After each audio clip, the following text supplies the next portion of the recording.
Came to Ahmedabad. आज हम हैं रेडियो LJ 90.8 FM में। मेरा नाम है हर्षा। यहाँ पे हम एक पॉडकास्ट रिकॉर्ड कर रहे हैं आज दो बहुत ही अमेजिंग स्पीकर्स के साथ। ईचाई बहुत सारे सीरीज़ कर रहा है रेडियो LJ के साथ में, और आज हमारे साथ है Vishakha Shah from Venus logistic, और हमारे साथ है doctor Isha Goswami from Mutex. मैं हूँ Harsha Burani, founder and CEO of hummingbird HR partners, and मैं eChai women founders initiative globally भी लीड करती हूँ। आज हम देखते हैं कि इनसे बातें करके कितना निकलता है, क्या इनपुट आता है, और हमारी ऑडियंस को कितना सपोर्टिव हम कर सकते हैं, कितना support. So start with Vishakha. Vishakha, आपका इंट्रोडक्शन, आपका बैकग्राउंड, कहाँ से हो आप, कैसे आपने स्टार्ट किया अपना journey? Sure. Thank you once again, Ichai, Jatin, Harsha, and of course Radio LJ 90.8 FM. मेरा नाम विशाखा शाह है। मेरी कंपनी का नाम है वीनस लॉजिस्टिक्स। हम US की कंपनी है। हम US में जो मैन्युफैक्चरर्स और डिस्ट्रीब्यूटर्स होते हैं, जब उनको लॉजिस्टिक्स का काम पड़ता है तब वीनस उनको हेल्प करता है। मैं पिछले 10 साल से ये कंपनी चला रही हूँ, और ये इंडस्ट्री में मैं पिछले 20 ईयर्स से हूँ। So that is me again, Vishakha Shah. Very nice, very nice. Isha, आपके बारे में? Yes, thank you so much Harsha, and thank you Jatin for inviting me. मेरा नाम ईशा गोस्वामी है और मैं co founder and chief operating officer Mutanex की हूँ। हमारा प्लेटफॉर्म बेसिकली प्रिसीजन मेडिसिन की सर्विस प्रोवाइड करता है डॉक्टर्स और मेडिकल स्टूडेंट्स को। सो बेसिकली प्रिसीजन मेडिसिन होता है providing the treatment according to patient के जेनेटिक्स और उनकी बायोलॉजी और क्लिनिकल मेकअप के हिसाब से। तो मेरा बैकग्राउंड भी कहीं ना कहीं क्लिनिकल साइड पे ही है। मैं I am a doctor, I have done PharmD degree, doctor of pharmacy. तो उसके बाद डायरेक्टली मैंने कॉलेज से ही अपना स्टार्टअप स्टार्ट कर दिया था। मैं 4th ईयर ऑफ कॉलेज में थी जब हमें आइडिया आया। तो को-फाउंडर्स, हमारे 3 को-फाउंडर्स से मिलके, हमारे मेंटर्स से मिलके हमने ये आइडिया पे वर्कआउट किया, एंड आई थिंक हमने काफ़ी कुछ अचीव कर लिए 3 सालों में। और अभी हम फिलहाल डॉक्टर्स और क्लिनिशियंस के साथ लाइव हैं इस प्रोडक्ट के लिए। Very nice, very nice. Isha, आपने बोला कि आपने अपने को-फाउंडर्स और मेंटर्स के साथ में मिलके ये आपका स्टार्टअप जर्नी स्टार्ट किया। तो आप अपने को-फाउंडर से कैसे मिले? आपका स्टार्टअप जर्नी कैसे स्टार्ट हुआ? अगर आप उसको थोड़ा सा डिस्क्राइब करो। To be honest, I am glad कि मेरे को-फाउंडर्स बहुत अच्छे हैं। हमारी टीम में बेसिकली 3 मेन को-फाउंडर्स हैं और एक हमारे मेंटर हैं। तो हमारे फर्स्ट जो है CEO, वो डॉक्टर सैफुल खान है। तो वो और मैं, हम दोनों साथ में क्लासमेट्स ही थे। In fact he is just like my brother to me. So जैसे ही हम दोनों साथ में प्रिसीजन मेडिसिन का कोर्स कर रहे थे ड्यूरिंग आवर करिकुलम, तो उसको अचानक से आइडिया आया कि यार ये करने का ट्राई करते हैं। पहले तो ये बहुत ही अलग चीज़ थी जैसे अभी है। फिर ही केम टू माई होम अचानक से, एंड ही सेड, ईशा यार ये आइडिया आया है, let's do it. And we said okay, why not. And उसके बाद हम हमारे मेंटर के पास गए, जो कि हमारे प्रोफेसर ही थे कॉलेज में। तो उन्होंने बहुत हमें गाइड किया, पूरे 1 साल तक हमें गाइड किया। लेकिन उस टाइम भी we were newbie kind of. हमारे पास कोई टेक पर्सन नहीं था, क्योंकि हम दोनों फार्मेसी बैकग्राउंड से, मेडिकल बैकग्राउंड से। फिर हमारे जो मेंटर हैं, उनके ब्रदर हैं डॉक्टर निशांत वाजा। तो निशांत के साथ हम लोग मिले वहाँ पे, और फिर निशांत के साथ अभी निशांत अपनी high paying job around 50 lakhs की जॉब छोड़ के हमारे साथ काम कर रहे हैं फुल टाइम इस टाइम पे। So this is how we met our main 3 co-founders and हमारे mentors. So this is my journey. मतलब आप अपने कॉलेज से भी अपने फ्रेंड्स को को-फाउंडर बना सकते हो, अपने प्रोफेसर्स भी आपके मेंटर हो सकते हैं, और आपकी जर्नी में support. Amazing, amazing. What was your in case Vishakha? आपके केस में कैसा था? आप कैसे स्टार्टअप में आए? यू मेंशन कि आपका 20 ईयर्स का एक्सपीरियंस है, बट 10 ईयर्स आपको वीनस में हुए हैं। सो पहले क्या करते थे, और वो क्या बिल्कुल चेंजेस हुए एक जॉब करते हुए से आप स्टार्टअप स्टार्ट किया आपने? तो वो कैसे हुआ वो ट्रांजिशन? सो 2007 में मैं और मेरे हस्बैंड US मूव हुए थे, और मेरी फर्स्ट जॉब जो मैंने ली थी वो लॉजिस्टिक्स में थी।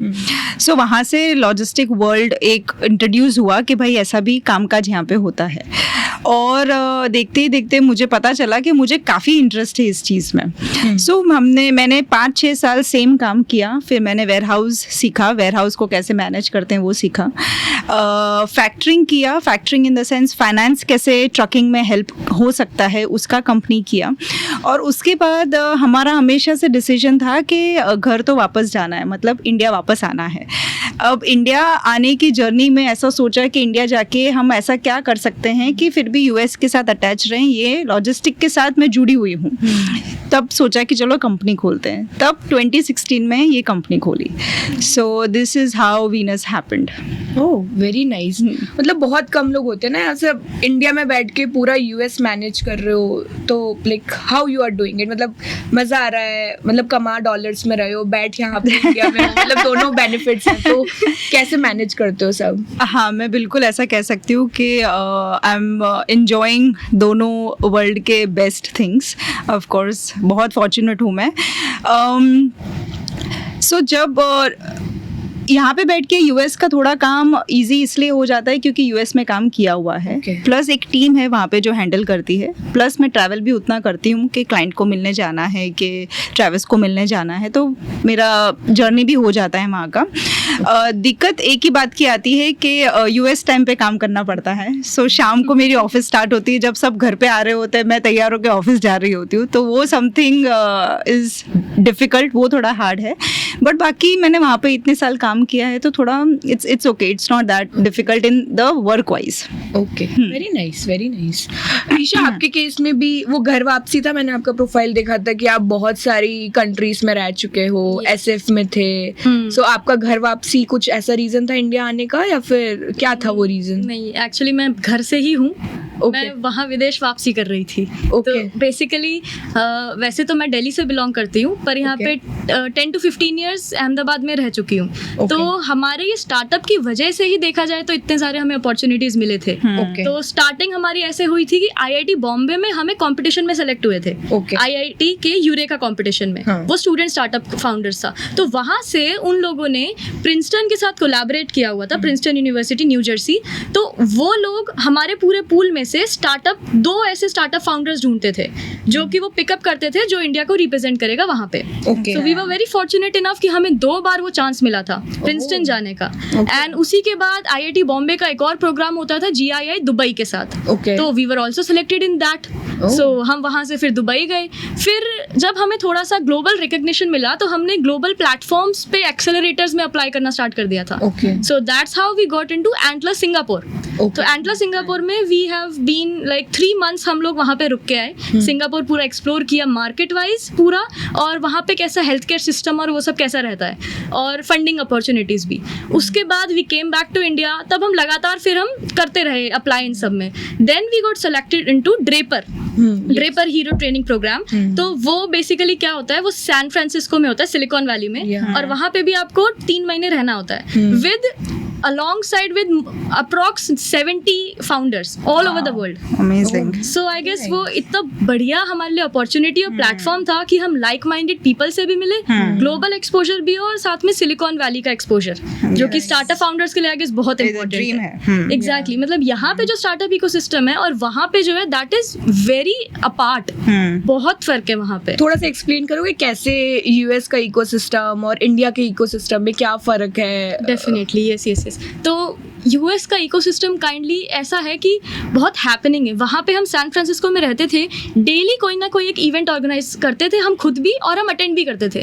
नेटवर्किंग वहाँ पे इतना ज़्यादा फायदे में रहता है, हमारा एक भी दिन ऐसा नहीं होता था कि हम कोई इवेंट में ना जाएं, चाहे एज अ अटेंडी या कभी कभी एज अ स्पीकर, या ऑर्गेनाइज भी करे हमने कई सारे इवेंट्स वहाँ पे। तो वहाँ पे इनफैक्ट कोई बिलियनर आदमी आपके बाजू में खड़ा होगा, वो भी आपको पता नहीं होगा। Correct, right. तो आप वहाँ उससे आराम से बात करोगे, बाद में आपको पता चलेगा अरे ये तो इतना बड़ा फाउंडर है, इस टाइप से। और they all are so helping in nature कि वो आपको वार्म इंट्रोडक्शंस करा देते हैं। राइट। कि अगर सपोज मैं एक बंदे से मिली हूँ और वो उसको अच्छा लगा, तो वो बोलेगा कि मैंने यहाँ से फंडिंग उठाई थी, I will introduce you to them. So this is their culture. यहाँ पे आई गेस अहमदाबाद में अगर मैं बात करूँ तो इतने इवेंट्स थोड़े से कम होते हैं यहाँ पे। सो आई गेस वो वार्म इंट्रोडक्शन वाला, नेटवर्किंग वाला सिस्टम हल्का सा स्लो है, बट बहुत अच्छा चल रहा है इस टाइम पे। अहमदाबाद में, बैंगलोर में, दिल्ली में आई गेस अब ग्रो कर रहा है ये वाला Right, system. right, so right. This is the major difference जो मुझे यहाँ पे और यूएस में लगता है। ओके, तो इसी पे मैं एक पॉइंट ऐड करूंगी। ड्रैपर हाउस में जो बैंगलोर है वहाँ पे ईचाई के बहुत सारे इवेंट्स Yes, होते events होते हैं, हैं yes. और आई एम फॉर्चुनेट इनफ कि मैंने बहुत सारे लीड भी किए हैं वहाँ पे इवेंट्स, और मैं अटेंडी भी गई हूँ, एज अ स्पीकर भी गई हूँ। वहाँ की टीम के साथ में मिलके हमने काफी सारे इनिशिएटिव्स किए हैं ईचाई Yes, के। मैंने देखा था आपके Yeah. पोर्टफोलियो में, इनफैक्ट ड्रेपर हीरो सिटी में भी आपने Yeah, इवेंट किया था, yes, राइट? yes, yes. हाँ. और एसएफ में भी हम काफी सारे इवेंट्स करते रहते Yes. हैं अभी ईचाई के। सोमा कॉफी सेंटर में Yeah. भी आपने एक इवेंट किया था। I saw Yeah. That in your profile, it was amazing actually. Thank you so much. या बट उसी पॉइंट के ऊपर आई थिंक जब मैं खुद अहमदाबाद शिफ्ट हुई थी एंड मुझे भी ये थोड़ा हार्ड लगा था कि यहाँ पे आप लाइक माइंडेड लोगों को कैसे मिलोगे, राइट? कि मतलब आप जो काम करते हैं, जिनकी थिंकिंग है कि कुछ स्टार्टअप करना है। But I think Jatin has done a wonderful job with eChai and बहुत सारे नए लोग ऐसे मिले हैं, यू नो, यंग पीपल जो कितना कुछ करके बैठे हैं जब, बट हमको आइडिया नहीं है। Right. So I think hats off to eChai for that. Yes yes of Exactly. Course. मतलब मुझे तो लगता है मुझे सारे लोग ही ईचाई से मिले लाइक माइंडेड अहमदाबाद में। बिल्कुल, Yes, बिल्कुल। so yeah, very true. So coming back to again Venus पे, तो इट्स अ लॉजिस्टिक इंडस्ट्री। तो logistic industry what I have seen कि बहुत थोड़ी मतलब मेल डोमिनेटेड इंडस्ट्री होती है, और आप एज अ फीमेल होके आप बहुत अच्छा कर रहे हो, तो कैसे कर पा रहे हो? वो कुछ चैलेंज आते हैं या फिर आपको ऐसे कि नहीं कोई प्रॉब्लम नहीं है? सो जब मैं आई मीन 10 साल पहले जब कंपनी स्टार्ट की थी तब वो चैलेंजेस लगते नहीं थे। तब ऐसा था कि भाई करना ही है।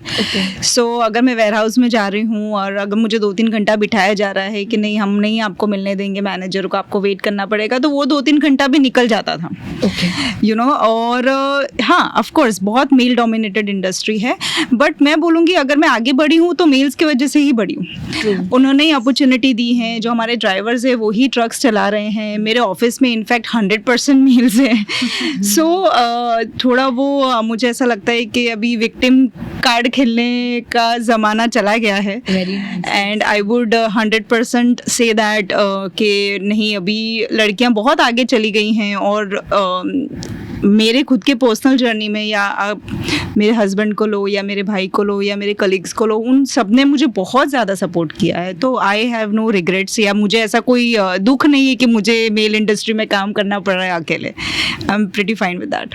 Okay, so yeah very nice point you added कि वो वाला जो टाइम था ना जब हम विक्टिम कार्ड खेलते थे वो जा चुका है। और मेल से हमको इतना सपोर्ट करते हैं आगे बढ़ने का, तो हम कुछ बुरा बोल भी नहीं सकते, बोलना चाहिए क्योंकि वही सपोर्ट कर रहे हैं हमको। तो या मतलब इट्स वाइस वर्सा, हम भी उनको किसी चीज में कर रहे हैं, वो हमें किसी चीज में कर रहे हैं। डेफिनेटली। बट अगर क्या होता है ना, आजकल मुझे ऐसा लगता है, ये कम्प्लीटली मेरा पर्सनल टेक है, मैं शायद ट्रोल भी हो जाऊँ इस बात पे, बट थोड़ी भी तकलीफ लड़कियों को आती है तो वो थोड़ा आ जाता है कि नहीं हम लोग गर्ल्स हैं इसके लिए, हम लोग ऐसे हैं इसके लिए हमारे ऊपर। नहीं, लड़के भी उतनी मेहनत कर रहे हैं, वो भी 15-15 घंटे काम कर रहे हैं। अगर आपको करना पड़ रहा है, अगर आप जाके आप ठीक है, I understand being a wife और अ मदर, यू नो, घर पे जाके ज़्यादा काम रहता है, बट वो आपका और आपके हस्बैंड के बीच की बात है, राइट? उसमें पूरी दुनिया के लड़के क्या करेंगे? So you can't play that any more. अगर आपको इंडस्ट्री में काम करना है, आपको कामयाब होना है, ये छोटी मोटी चीज़ें तो आपको पीछे रखनी ही पड़ेगी, अदरवाइज आप वो विक्टिम या सिंपैथी कार्ड में ज़्यादा हाई नहीं हो पाओगे। यस, आई थिंक इसी चीज में बैरियर आ जाता है कि जो ये चीज समझ लेते हैं वो ऊपर चले जाते हैं Yes. एंड वो पूरा डोमिनेट कर लेते हैं, और जो Yes. नहीं समझ पाता ये चीज वो थोड़ा इस साइकिल में पिस जाते हैं। जी, मेरे हिसाब से लाइक सेम मेरी जर्नी में भी मेरे सराउंडिंग्स इतना ज्यादा हेल्पफुल रहा है। करेक्ट। मेरे को फाउंडर सारे मेल हैं, मेरे मेंटर्स जितने भी हैं वो सब मेल हैं। इनफैक्ट मेरी फैमिली ने भी मुझे बहुत सपोर्ट किया है, मेरे मेल फ्रेंड्स सब ने बहुत सपोर्ट किया है। सो आई नेवर फेल्ट कि ये मेल वर्सेस फीमेल का कोई कंपटीशन चल रहा है यहाँ पे। ऐसा लगता है कि भाई ह्यूमन कंपटीशन है, सिंपल। और अगर स्टार्टअप वर्ल्ड की बात की जाए, यस एग्री टोटली कि थोड़ा सा मेल डोमिनेटेड फील है, 100% फीमेल फाउंडर्स बहुत कम है। इनफैक्ट वीसीज की बात करें तो फीमेल वीसीज तो बहुत ही कम है Yes. इस टाइम पे। Yes. लेकिन आई गेस ये जो गैप है ना, ये ही फीमेल को ये राइट अपॉर्चुनिटी प्रोवाइड करता है कि मेल मार्केट तो बहुत क्राउडेड है इस टाइम पे। Correct. फीमेल होके अगर आप ऊपर आओगे, सो आई गेस आपके पास बहुत टाइम है वो लीप लेने के लिए, और बहुत स्पेस है वो लीप लेने के लिए। So I guess this is the right time कि जब फीमेल्स को अब आगे आना चाहिए चाहिए because of society and I guess अब ऐसे लोग हैं सपोर्ट करने वाले. पहले थोड़ा सा ऑर्थोडॉक्स थिंकिंग होती थी बट आई गेस अभी की थिंकिंग के हिसाब से it is very good time.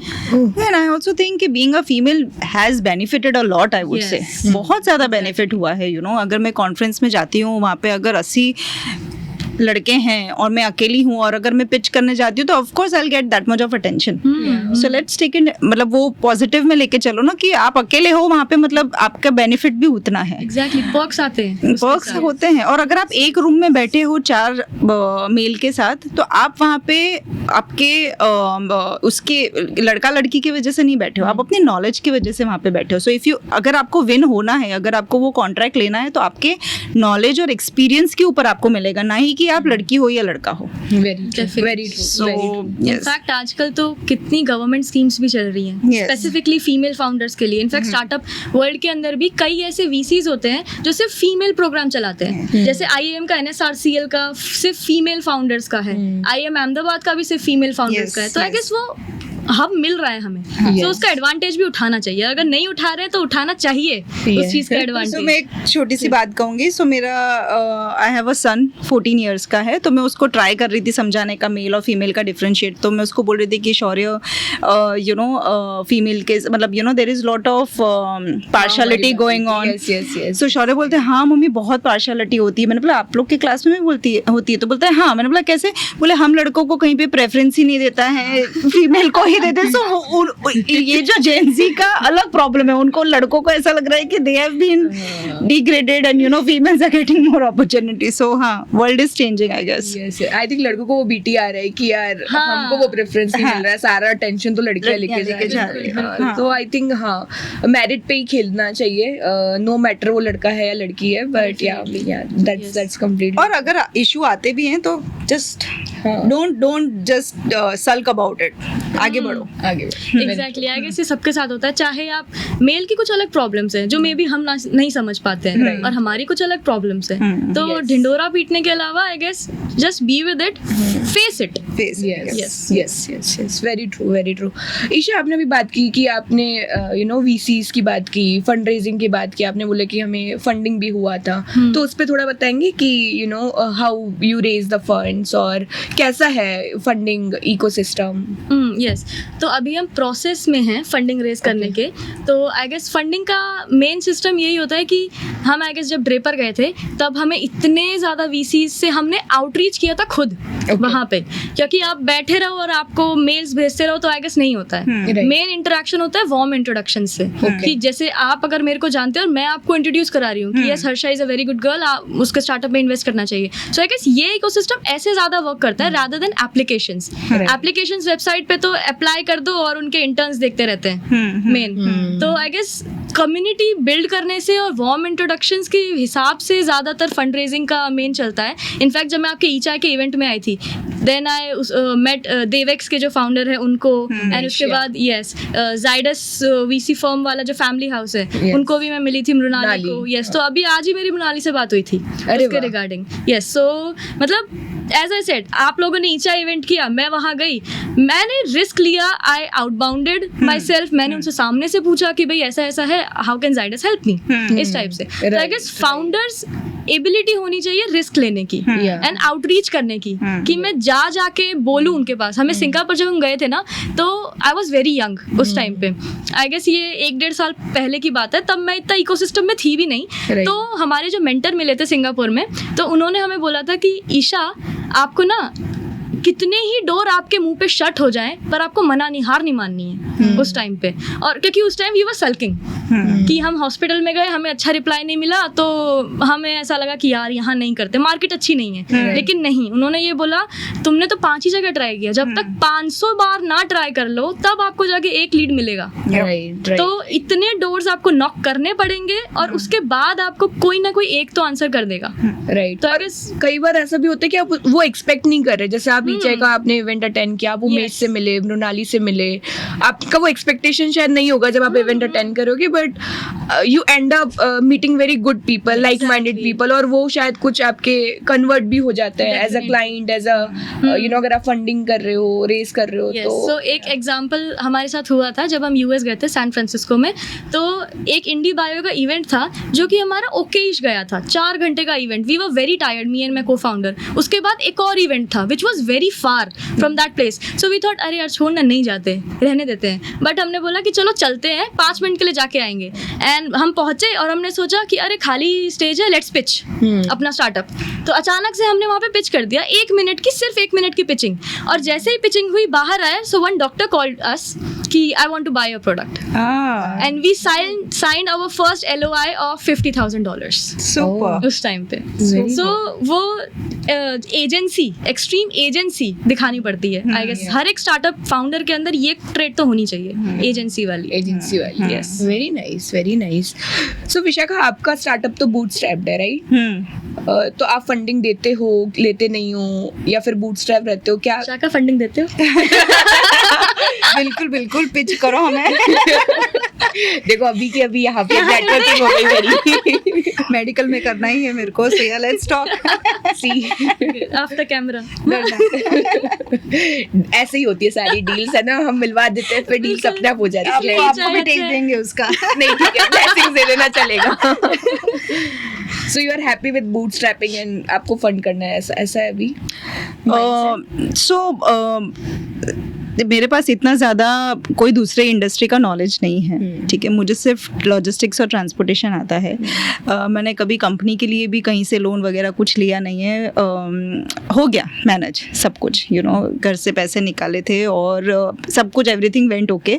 So I basically, मुझे इतना समझ में भी नहीं आता ये फंडिंग क्या होता है, ये क्या होता है। But yes, I understand a जिसके वेरी, पास बहुत पैसा होता है ना विषय को, उसको नहीं आता है फंडिंग क्या होता है। It's हमें okay. हमें आता है। नहीं ऐसा नहीं है। बट हाँ, अगर मुझे ऐसा कोई, जैसे she looks very promising, right? So I don't know, मैं if I can hear it and if she knows that what she is doing, तो definitely I will be open for that. Yes. अच्छा विशाखा, अभी आपने बोला कि bootstrap थे आप, right? तो बूटस्ट्रैप से इतना बड़ा बिजनेस आपने कैसे कर लिया? बिकॉज हमारे जैसे स्टार्टअप को, जैसे फॉर एग्जांपल हमारे पापा और हम इनसे नहीं लेते हैं, राइट? तो बिना उसके हमें फंडिंग ही लेनी पड़ती है। तो बूटस्ट्रैप से आपने इतना बड़ा कैसे एम्पायर खड़ा कर दिया? एक तो आप इतना बड़ा एम्पायर बोल रहे हो, इतना बड़ा भी नहीं है। सो मैंने 10 साल पहले नौकरी की है। अच्छा। सो फंड है, ठीक है। उसके बाद ये वाला रिस्क लिया है। Yes. और ये जब बिजनेस खोला तभी भी साइमल्टेनियसली भी just to support the business, मैंने एक और जगह पे नौकरी की थी ताकि उसकी सैलरी आए और मैं इधर फंड करूं, ठीक है। और मेरा जो है वो है सर्विस इंडस्ट्री, फाइन। सो एक क्लाइंट से 50 क्लाइंट कैसे हो गए, वो भी आप जैसे आप बोल रहे हैं कि रेफरेंस होता है, वार्म ये होता है, राइट? एग्जैक्टली वैसा ही हमारे साथ हुआ। And I think I was at the right time, right place, with right everything, कि इट वर्कड वेल। अपने कंपनी का सिर्फ 1-2 चीज़ ही है जो यूनिक है। हम बहुत ज़्यादा ट्रांसपेरेंट हैं, हम सीधा बताते हैं, सीधा समझते हैं, सिंपल बातें करते हैं। सो आई थिंक ये जो अप्रोच था, जो बहुत बेसिक था, वो क्लाइंट्स को बहुत अपीलिंग लगा। ओके। सो अगर क्लाइंट आके बोलते हैं कि वीनस से करना है, तो they don't see Venus, they see my face, के विश के साथ कर रहे हैं। तो अगर कुछ खराब भी होगा तो भी हमको अपफ्रंट वो बोल देगी। Yes. वो ट्रांसपेरेंसी मैंने दी है, जो यूएस फर्म में नहीं होती है। Correct. यूएस फर्म वाले नेक्स्ट अपने शिपमेंट के लिए, ये वाला शिपमेंट को वो बहुत झूठ भी बोलेंगे, बहुत ये भी करेंगे। अपना ऐसा नहीं था, नेक्स्ट नहीं मिलेगा चलेगा, बट जो चल रहा है that has to be transparent. So बहुत सिंपल जो बचपन से सीखा है कि आप सीधी बात करो, ट्रांसपेरेंट बताओ, वो ही इम्प्लीमेंट अपने बिजनेस में किया, and I think it work well. Perfect. मतलब ट्रांसपेरेंट रहना है, Transparent. और आपका यूनिक सेलिंग प्रोपोजिशन सबको दिखना चाहिए। हाँ, और मतलब इफ क्लाइंट बोल रहा है कि मैं आपको सपोज $100 देता हूँ, ठीक है। अब मैं अगर सपोज, क्लाइंट को भी पता है कि मैं ब्रोकरेज चला रही हूँ, तो मैं चैरिटी पे तो नहीं करूँगी। तो हमारा रूल होता ही है कि जितना भी परसेंटेज मार्जिन निकलना है वो निकलना ही है। तो इफ क्लाइंट को मैं मुंह पे भी बोल के करूँगी कि भाई मुझे इतना तो कमाना है, उस हिसाब से मैं तुझे इतना कोट कर रही हूँ। सो नाउ यू सी तेरे को देना है कि नहीं देना है। So they know, it is a very clarity about it, like इसमें कुछ हिडन नहीं है। So that has worked well for me. मुझे काफ़ी भी रिस्क था जब मेरे मतलब मेरे जो फ्रेंड्स भी ब्रोकर्स हैं वो बोलते थे कि इतना ट्रांसपेरेंट मत रहे, you know it doesn't look good, अच्छा नहीं लगता है, अपने इंडस्ट्री में ऐसा नहीं होता है. एंड आई एम लाइक कि कुछ तो मतलब जो हमने बचपन से सीखा है, मुझे लगता है अगर मैं वो चीज़ इम्प्लीमेंट करूँगी तो मैं ज़्यादा देर तक टिक पाऊंगी. So I have done that and it has worked well. Simple अभी अपने एम्प्लॉयज़ के लिए भी हमने सीधा रखा है कि अगर कंपनी कमा रही है तो आपको बोनस, आपका कमीशन भी आपको मिलेगा ही. वो कुछ अपर लिमिट नहीं है. छोटे छोटे बच्चे आते हैं इंटरव्यू पे, बोलते हैं कि कमीशन के ऊपर कुछ अपर लिमिट नहीं है. तो पहले तो मुझे वही समझ में नहीं आ रहा था कि अपर लिमिट क्या होता है. मैंने बोला क्या होता है अपर लिमिट? तो बोले कि नहीं, कि एक ही टाइम मतलब एक अगर फिगर आप पहुंच गए तो उससे ज़्यादा कमीशन नहीं मिलेगा. मैंने बोला क्यों नहीं मिलेगा? अगर आप बिजनेस ला रहे हो और आप कंपनी को प्रॉफिट दे रहे हो तो कंपनी इज लायबल. कंपनी की रिस्पॉन्सिबिलिटी है कि आपको मिलना चाहिए. बिल्कुल. सो यस, छोटी छोटी चीज़ें इम्प्लीमेंट की हैं. बेनिफिट की वजह से तो टिकेंगे. Of course. और आई थिंक जो आपने बोला ना विशाखा कि कई बार इंडस्ट्री में कुछ चल रहा है बट आपकी कोर वैल्यूज क्या है, हाँ. आप कितना ट्रांसपेरेंट रह सकते हो, आप एक चीज पे कितना टिके हुए हो, वो बहुत मैटर करता है रेदर देन की इंडस्ट्री में क्या चल रहा है. आप अपने खुद के रूल्स भी बना सकते हो. ऐसा कुछ रिटर्न रूल कहीं पे भी नहीं है कि इस इंडस्ट्री में तो यही चलेगा. लाइक मेरी कंपनी में भी बहुत लोग बहुत डिफरेंट परसेंटेज पे काम करते हैं, बहुत डिफरेंट पेमेंट टर्म्स पे काम करते हैं. बट मेरे कि नहीं, मैं काम में कुछ कम नहीं करूंगी, मतलब काम बेस्ट होगा, 100% ही 200% होगा, बट मेरी टर्म्स तो ये है. आपके साथ ट्रांसपेरेंट, आपको करना है तो वेलकम, नहीं करना तो कोई बात नहीं. शायद फ्यूचर में आपका माइंड चेंज हो तो आप काम करना मेरे साथ. तो आई थिंक अपने रूल्स हम खुद बनाते हैं. हाँ, और मुझे ऐसा लगता है रूल्स ज़्यादा कॉम्प्लिकेट करने की भी जरूरत नहीं कि मतलब मुझे झंडे ही गाड़ देने हैं, ऐसा भी करने की जरूरत नहीं. बस आप सिंपल जो चीज़ में बिलीव करते हो वो आप इम्प्लीमेंट करो and it's gonna work out. I think core values बहुत इंपॉर्टेंट. ठीक है, हमने काफी सारा प्रोफेशनल लाइफ की बातें कर ली कि है ना, हमने कंपनी कैसे बनाई, क्या किया, बट थोड़ा सा पर्सनल लाइफ पे आते हैं कि mens are meant to be ऐसा बाहर कमाते हैं, बट फीमेल्स आर घर को भी देखना एंड साथ में अपना काम भी कर रहे हैं. ठीक है, दोनों में बहुत अच्छा कर रहे हैं. So how you manage both your life, personal and professional, and ऐसा कोई एक चीज जो आप पर्सनली करते हो जो आपके प्रोफेशन में भी आपको बहुत सपोर्ट करती है, सपोज लाइक मेडिटेशन और स्पोर्ट्स और एनीथिंग, जो आप पर्सनली करते हो बट आपको लगता है कि यार इसकी वजह से मैं ऑफिस में जाके कुछ बहुत अच्छा फोड़ रही हूँ. तो वो क्या चीज है, अगर आप थोड़ा बताना चाहें तो. Okay, definitely. सो सी, अब मैं एक्सपीरियंस की बात करूँ तो आई एम 23. ठीक है. सो Oh my God. She's very young. yeah, I'm very young. So experience बताना चाहिए था wise, ना. experience wise Age is just a number game. Exactly. 22, 32, it doesn't matter. तो experience wise तो बहुत कम है मेरे पास. 40 and fabulous. तो बट पर्सनल वाइज अगर मैं बात करूँ तो देखा जाए तो मैंने मेडिकल फील्ड चूज किया था. तो मेरी फैमिली में I am the first person जिसने मेडिकल फील्ड चूज किया था. 23 इयर्स में डॉक्टर बने कैसे? 18 से 23 काउंट कर लीजिए, हो जाता है. 5 साल में. हाँ, अच्छी होगी पढ़ाई में. और एक साल में पीछे भी चल रही थी. So मेरा कॉलेज में एडमिशन 17 ईयर्स में हुआ था when I was in my university. Okay. So और पास आउट मैं जस्ट लास्ट ईयर हुई हूँ. अभी 1 महीने पहले डिग्री मिली है मेरे को मेरी. तो इतना सारा experience you have done while studying. Yes, in while Wow, studying. it's very incredible. Yeah, very nice, very nice. तो सी, ये एक्सपीरियंस इस एज लिमिट के हिसाब से आई थिंक इट्स बहुत अच्छा मेरे हिसाब से. तो पर्सनल और प्रोफेशनल लाइफ में ना, पहली बात तो हम ये डिस्कस बहुत करते हैं हमारी कंपनी में कि वर्क लाइफ बैलेंस के बारे में. सो बिकॉज हम में इतना ज़्यादा एंथुजियाज्म है हम सारे फाउंडर्स के अंदर, एंड इमेजिन हमारे को फाउंडर जॉब छोड़ के बैठा हुआ है हमारे साथ काम करने के लिए. So we don't have to think कि भाई वर्क लाइफ बैलेंस क्या होता है, I need peace in my life या ऐसा कुछ. वी विल लाइक काम करो काम करो काम करो. Very true. जहाँ आपको है कि भाई यहाँ पे तो मुझे टाइम देना पड़ेगा अपनी पर्सनल चीज़ पे, वहाँ हम ले लेते हैं. And everyone is very cooperative हमारी कंपनी में. लेकिन सबके पास ऐसा तो होता है कि भाई अपना 100% देना है. अगर रात को भी मीटिंग है, हमारे यूएस में भी हमारी कुछ मीटिंग्स होती है तो उनका टाइमिंग वही होता है रात का, लेट नाइट. तो उसमें भी अगर करना है तो यू शुड डू इट, चाहे नींदें बिगाड़ो, सब कुछ करो. सो वो रहता है हमारे अंदर, बहुत एंथुजियाज्म है, maybe because we are young founders. Yes. Passion over comfort. Yeah, definitely. No comfort in life. Imagine medical school का पढ़ भी रहे हैं, स्टार्टअप भी कर रहे हैं, Yes, बुक्स भी yes, लिख रहे हैं, yes. आर्टिकल्स भी छाप रहे हैं, सब कुछ कर रहे हैं हम क्या लोग. बात है. और प्लस एकेडमिक्स में भी एस कर रहे हैं. मी and my co founder both. सो ऐसा कुछ है जो पर्सनली आप ऐसा डेली रूटीन में कुछ है जो ऐसा आपको लगता है कि उसकी वजह से करना ऑफिस में मजा आ रहा है? I guess we were very transparent to each other. हम लोग जब मीटिंग्स में भी लेते हैं ना, सो हम बहुत, हमारा सपोज आधे घंटे की मीटिंग है तो उसमें 10 मिनट तो मजाक ही चलता है स्टार्टिंग में कि और okay. भाई क्या चल रहा है सब कुछ. तो आई गेस वो वर्क एनवायरनमेंट ऐसा है कि लाइट कर देते हो आप, उसको एग्जैक्टली heavy नहीं होने किसी को देते। लायबल नहीं बनाता एक दूसरे के ऊपर. बहुत इजीली हम लोग अप्रोच करते हैं और healthy work environment is the best. चाहे आप प्रेशर में हो बट अगर हेल्दी है वो कन्वे कर रहे हो तो I guess that is the best thing. ऐसा नहीं है झगड़े नहीं होते हैं, ऐसा नहीं है कॉन्फ्लिक्ट्स नहीं होती है, बट वी से इट कि भाई ये दिक्कत हो रही है मुझे, are you ready to solve this?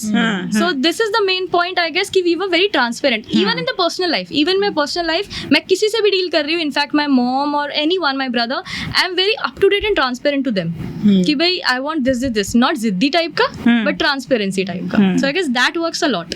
Okay, very nice. विश आपके केस में? अरे बाप रे, मेरे केस में तो पहले भी बता सकते हो कि पहले कैसा था स्टार्टिंग के 5 इयर्स और अभी के 5 इयर्स में पर्सनली प्रोफेशनली क्या क्या चेंजेस आए? हाँ, जब कंपनी खोली थी तब मेरा बेटा 5 साल का ही था और तब बहुत डिफ़िकल्ट था यूएस में अकेले. मेरे हस्बैंड दोनों को साथ में, वो भी अपने करियर में he was also changing and moving ahead. वो भी अपना ट्राई कर रहे थे कुछ, और बच्चा भी 5 साल का था और मैंने भी अपना कुछ नया, दोनों हम लोग वी वर ट्राइंग. वो अपने फील्ड में ट्राई कर रहे थे, मैं अपने फील्ड में ट्राई कर रही थी. तो बहुत क्योटिक था. ओके, ठीक है. आगे के 5 साल मतलब मेरा बच्चा कैसे बड़ा हुआ है मुझे एक्चुअली आइडिया नहीं है. बस जो रिस्पॉन्सिबिलिटी है कि चलो खिलाना है पिलाना है स्कूल करना है बट काम पे ध्यान रखना है, वो ही हुआ है. सो बट कहीं मैंने एक बहुत अच्छा कोट पढ़ा था कि आप हर जगह सही नहीं हो सकते हो. या आप एक सही माँ हो सकते हो एक दिन, या आप सही एम्प्लॉय हो सकते हो, या एक सही बीवी हो सकते हो. तो वो मेरे दिमाग में बहुत, मेरे जहन में वो चला गया था कि मैं एक दिन में एक ही चीज़ अच्छे से कर सकती हूँ. सो अगर आज मेरा बच्चा बीमार है तो मैं मेक श्योर करूँगी काम वाम सब बाजू में और मैं सिर्फ शौर्य के साथ रहूँ. ठीक है. बट आज मुझे क्लाइंट के साथ मीटिंग पे जाना है और अगर बच्चे को 2 घंटे ज़्यादा स्कूल में ड्रॉप करना है तो वो मैं करूँगी, भले वो छोटा है, क्योंकि ये अभी मुझे मेरा क्लाइंट उस दिन के लिए वो ज़्यादा इंपॉर्टेंट है. ठीक है. सो वो बहुत क्लियरिटी थी पहले से. अब की मैं बात करूँ तो अभी तो काफ़ी ऑटोमोड हो गया है हर चीज़. बच्चा भी बड़ा हो गया है और कंपनी भी एम्प्लॉयज़ चला रहे हैं kind of. So right now it is the best life मैं बता सकती हूँ. अभी मैं भाषण भी दे सकती हूँ कि वर्क लाइफ पर्सनल बैलेंस होना चाहिए बट जब मेरा टाइम था तब मैंने कुछ बैलेंस नहीं किया था. हाँ, बट अब तभी मैं वीकेंड पे भी काम करती थी. तब तो ऐसा था कहीं से भी काम मिल रहा है कर लो. वीकेंड है, रात है, दिन है, डजेंट मैटर. अब मैंने काफ़ी मेक श्योर किया है कि भाई सैटरडे संडे नहीं काम करना है, छुट्टियों पे नहीं काम करना है, लैपटॉप भी नहीं खोलती हूँ, मैं भी नहीं करती हूँ और मैं मेक श्योर करती हूँ मेरे एम्प्लॉयज़ भी ना करें. क्योंकि मैंने मेरे टाइम पे किया हुआ है, मुझे पता है कि वो इतना प्लेजेंट एटमॉस्फेयर और प्लेजेंट एक्सपीरियंस नहीं है. बट हाँ, हस्बैंड काफ़ी सपोर्टिव थे. उसको पता था कि ये थोड़ी संकी है और इसको ऐसे ही हैंडल करना पड़ेगा, तो उसने भी काफ़ी अच्छा काम किया हैंडल करने का, कि उसने छोड़ दिया कि भाई तू कर ले तेरे हिसाब से. बट अब everything is okay. But company ऐसी नहीं खड़ी होती है, आपको कहीं ना कहीं तो बड़े सेक्रीफाइसेस करने हैं. सेक्रीफाइसेस नहीं, वो उस टाइम का एक चीज़ होती है जो करनी ही है आपको. आप ऐसा नहीं एक्सपेक्ट कर सकते हो कि आपको कंपनी भी खोलनी है, वहाँ पे सिर्फ 5 घंटा काम करना है, फिर घर पे आना है, फिर घर पे ये सब बुलिश बातें हैं. ये सब सिर्फ फिल्मों में होता है. कर सकते हो. हाँ, ये सब. हाँ, फुल फोकस तो आपको वहीं पे करना पड़ेगा उस टाइम. हाँ, और यस मतलब वही अभी जैसे सब कुछ सेटअप है तो you are giving time to everything ना नाउ. अभी शौक भी पूरे होते हैं. जैसे अभी I play badminton every day, I meditate. So badminton is something which बहुत ज़्यादा इंपॉर्टेंट हो गया लाइफ में कि बैडमिंटन खेलना ही है, क्योंकि वो एक मोटिवेट करता है कि भाई सुबह उठ के खेलना है and you no this is something कि मैं मेरे लिए कर रही हूँ. तो उससे आप खुश भी रहते हो. आप कंपनी, फिर आप एम्प्लॉयज़ के वहाँ पे जाते हो, मतलब ऑफिस जाते हो, तभी आपका मतलब पूरा डे का एक रूटीन ऐसा हो गया है कि भाई आप अपने लिए भी कर रहे हो, घर के लिए भी कर रहे हो and you are just taking care of all the roles in your life. But right now I can say 20 साल काम करने के बाद मैं अभी बोल सकती हूँ कि ऐसा ऐसा करना चाहिए, बट जब करना था तब सिर्फ काम किया है. बट इसी फंडामेंटल के ऊपर मैं भी चलती हूँ कि 20 साल के बाद मैं अपने आप को बैक जब देखूँ तब मैं बोल सकूँ कि मैंने सब कुछ कर लिया. Now I can enjoy in peace. Yes. मैं हमेशा हम लोग जब डिस्कस करते हैं तो एक कोट हमेशा हम डिस्कस करते हैं कि we do it to fund our own habits, yes कि हमारी हैबिट्स इतनी एक्सपेंसिव है, हाँ, कि भाई मेरे को तो चाहिए कि मैं इतना तो चाहिए, हाँ, कि भाई मैं ऐसे मीडियोकर में नहीं रह सकती, मेरे को अच्छी लाइफस्टाइल चाहिए. So to manage that I have to work now, ताकि फ्यूचर में I can fund my own habits. Yes very nice. हाँ, मतलब वो कॉम्प्रोमाइज नहीं होता है, वो एक बेस्ट मूवमेंट होता है कि छोड़ देने का, एक्स्ट्रा काम कर लेने का, सो दैट आप 10 साल बाद, जैसे भी विशाखा ने बोला, अभी वो सब एंजॉय करती हैं, लेकिन पहले उन्होंने बहुत काम किया है. Exactly. सो ईच ए विमेन फाउंडर्स इनिशिएटिव में हम लोग बहुत लोगों से मैं मिली हूँ अक्रॉस ग्लोब. तो अभी रिसेंट वाले ही एक इवेंट में एक बहुत अच्छे फाउंडर आए थे, उन्होंने कहा कि मॉम गिल्ट होता है कि मैं 5 साल बाद आई हूँ और अभी मुझे थोड़ा मॉम गिल्ट होता है. तो वहाँ पे मैंने विशाखा का एग्जाम्पल लिया और सबके सामने बोला कि विशाखा ने अपने एक ऐसे इवेंट में बोला था कि था जब शौर्य ने शायद फर्स्ट स्टेप चला था, उनका जो सन है, जब वो फर्स्ट स्टेप चला था तब मैं नहीं थी. वो बहुत इंपॉर्टेंट मोमेंट था, बट मैंने वो सेक्रीफाइस किया क्योंकि मेरी कंपनी भी वो मेरा खुद का बेबी है. सो कभी किसी को प्रायोरिटाइज करना पड़ता है, एक बेबी को, कभी दूसरे बेबी को प्रायोरिटाइज करना पड़ता है. तो वो तो करना पड़ेगा अगर दोनों में विन करना है, तो वो तो मैनेज करना पड़ेगा. लाइफ तो एक ही है, लाइक पर्सनल और प्रोफेशनल तो हम बनाते हैं, but you have to manage everything to achieve something. And I think women का इंडिपेंडेंट होने से उनके बच्चों पे इतना अच्छा असर पड़ता है. Yes. For example my mom, she is a working mom, Oh, right? nice. तो वो काफी टाइम से वो जॉब कर रहे हैं. In fact my dad is also working, so both are working. तो मैं और मेरे भाई का ऐसा रूटीन बन जाता था जब व्हेन वी वर किड्स कि मैं बर्तन साफ करूंगी तो झाड़ू पोछा करेगा. Self sufficient. Yes, exactly. In fact 7th 8th standard से ही I knew how to cook. Very nice. In fact my brother अभी जो पीजी में है, so he know how to cooks. Exactly. So झाड़ू पोछा बर्तन सब कुछ हम करने लग गए थे 7th स्टैंडर्ड से, Right. 6th 7th से. We used to go by our own transport. हम खुद करते थे, ऑटो से जाना है, बस से जाना है. We used to manage Figure our it own. out, हाँ. सो आई गेस वो इंडिपेंडेंसी इस वजह से आई है because our mom and dad were working, right? इस So यही एकदम opposite. So my mom was not working. But उनको बहुत गिल्ट था कि मैंने नहीं किया है तो मेरी बेटी मेक श्योर करना कि वो घर के काम नहीं ही करेगी. नहीं. सो मतलब सी 2 different scenarios, but the outcome एक ही है कि भाई उनको ऐसा बहुत था कि नहीं कुछ भी हो तेरे को तो कमाना है. Right. ये दिस इज नॉन निगोशिएबल. सो ऐसा कभी मेरे को क्वेश्चन ही नहीं आया कि यार मैं क्यों नौकरी कर रही हूँ, क्योंकि चलो यूएस जाने से पहले भी मैंने एक सिम कार्ड में काम किया है, कॉल सेंटर में काम किया है, 2-4-5 हज़ार की नौकरी की है, राइट? तो तब मम्मी को जब ऐसे नहीं रो के फ़ोन करते, मम्मी बहुत डिफिकल्ट है, 8-8 घंटे नौकरी कर रहे हैं और 5-6 हज़ार रुपये मिल रहे हैं, ये वो, तो चीज़ ले करना तो है ही. तो वो है ना जहन में था कि भाई काम करना ही है, ये आप चॉइस से नहीं है, आपको दिस इज मस्ट. आप लाइफ में आए हो तो ये तो आपको करके ही जाना है. मतलब उसके लिए ऐसा था शादी कर ना कर ओके है, बट तुझे काम तो करना है. तो शी वॉज वेरी क्लियर, बचपन से ऐसा ही उसने बनाया है कि नहीं काम करो. Very true. मतलब मुझे लगता है कि आज की डेट में लड़कियों का इंडिपेंडेंट होना बहुत ज्यादा इम्पोर्टेंट है. शायद मेल से भी ज्यादा वुमेन का इम्पोर्टेंट लगता है मुझे. To support the partner, support खुद को सपोर्ट करने के लिए भी मुझे लगता है कि बहुत इंडिपेंडेंट होना तो जरूरी है. हर्षा आप बताओ आप कैसे मैनेज करते हो? सो मैं अच्छा होस्ट पे भी क्वेश्चन आता है तो आंसर करना पड़ता है. शिट, ये तो मैंने प्रिपेयर ही नहीं किया था. स्क्रिप्ट में नहीं था. ये तो स्क्रिप्ट में नहीं था. सो मेरी फैमिली जयपुर है.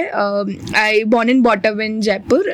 देन मैंने बहुत डिफरेंट सिटीज में रही, गुड़गांव, पुणे.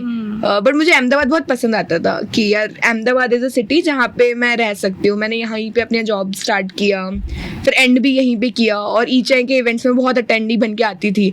तो मुझे लगता था यार ये जो ये सामने ये बैठे हैं स्टेज में, मुझे कभी इनके जैसा बनना है. तो वहाँ से वो मोटिवेशन स्टार्ट हुआ और एक दिन सब कुछ छोड़ा और अपना जर्नी स्टार्ट किया. और सबसे पहले जतिन को फोन किया, जतिन अभी जॉब छोड़ दी है, अभी क्या करूँ, अब क्या करूँ.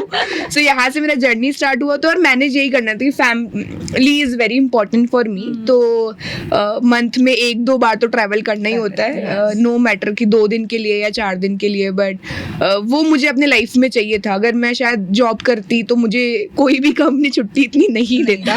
लेकिन ये तो था कि उस लेवल पे आ जाना कि I can operate from anywhere. तो मुझे अपनी दादी से मिलना is very important for me. तो मुझे मंथ में 1 बार उनसे मिलने तो जाना ही पड़ता है. मतलब मॉम डैड भाई बहन के लिए भी, बट दादी के लिए सबसे ज्यादा इम्पोर्टेंट इम्पोर्टेंट है कि मुझे जाना है उनसे और मिलने। आपने जॉब से बिजनेस में शिफ्ट लिया था, Yes, right? yes. So how was that shift and आपने क्यों ऐसा सोचा और कैसे आपको अब कैसा लग रहा है? जॉब अच्छा लग रहा है? नहीं नहीं नहीं, ऑफ कोर्स स्टार्टअप ही खुद का बिजनेस ही अच्छा लग रहा है, क्योंकि coming from a Sindhi background तो वो धंधा तो ऑलरेडी ब्लड में था। गुजरात में आ गए तो पूरा वो जो धंधा खून में था वो और ऊपर आ गया। फिर ईचाई के इवेंट्स अटेंड करना स्टार्ट किए तो वहां से कि नहीं यार हो गया बस अब भी, तो यहाँ से जर्नी स्टार्ट हुआ मेरा। यस, सो द लास्ट एक क्वेश्चन कि आज की फीमेल फाउंडर्स को, अर्ली स्टेज फीमेल फाउंडर्स है जो अपनी लाइफ में कुछ जस्ट स्टार्ट ही करना चाहती है, तो उनको एक क्या नोट देना चाहोगे आप दोनों? सो मैंने जो गलतियां की है वही एक नोट दे सकती हूँ कि बिजनेस तो कर लेते हैं बट फाइनेंस का नॉलेज थोड़ा कम होता है कि पैसा कमा लिया है, अब वो पैसा इन्वेस्ट करना है नहीं करना है, टैक्स कैसे पे करना है नहीं करना है, डाइवर्सिफाइड कैसे करना है। तो मुझे ऐसा लगता है एज अ फीमेल हम थोड़े डर जाते हैं जब ये फाइनेंस की बात आती है। सो ये इसके ऊपर भी काम कीजिए। अगर आप बिजनेस कर रहे हो तो आपको मेक श्योर करना चाहिए कि आपका जो पैसा है वो कहाँ जा रहा है, टैक्स कितना देना है।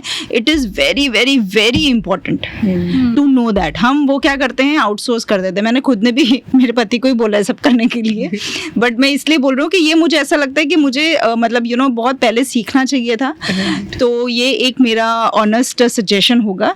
आप घर से काम कर रहे हो, आप छोटा कर रहे हो, बड़ा कर रहे हो, डजेंट मैटर, बट आप अपने खुद के फाइनेंस खुद हैंडल करना सीखिए। Right, so this is my strong point for today's female founders. Very nice, thank you so much. Isha, आपके केस में? मैं अपने जो मैंने किया उसमें से बोलना चाहूंगी कि I guess I asked for help. Great. अगर मुझे नहीं आ रहा है आई आस्क्ड इट कि यार ये मेरे से नहीं हो रहा है, थोड़ी हेल्प कर दो। चाहे मेरे फ्रेंड से किया, चाहे मेरे टीचर्स की हेल्प ली मैंने, मेरे जूनियर्स की भी हेल्प ली है मैंने। So I was very straightforward कि भाई इट्स ओके, ईगो वीगो कुछ नहीं है, जस्ट आस्क फॉर हेल्प। लोग होते हैं जो तुम्हें सपोर्ट करते हैं, and be a rebel. Yes yes. थोड़ी सी इनसिक्योरिटीज होती है फीमेल्स में कि यार ये क्या बोलेगा क्या बोलेगी, सो बी अ रेबल। बस फाड़ दो, ऐसे ही चले जाओ कि भाई मेरे को करना है, मैं करूंगी। ये एटीट्यूड रहना चाहिए, थोड़ा सा rebellious attitude, and with a काम mind and with a strategy of ego नहीं होना चाहिए। Ask for help. So this is my suggestion. Thank you so much for your time and इतना अच्छा कॉन्वर्जेशन हुआ है। आई एम श्योर कि ये जो भी आपने नोट्स दिए और अपना जर्नी पूरा एक्सप्लेन किया है वो 100% किसी न किसी को तो हेल्पफुल होने ही वाला है, for sure. Thank you so much. Thank you once again. Thank you for hosting it. Thank you. Thanks.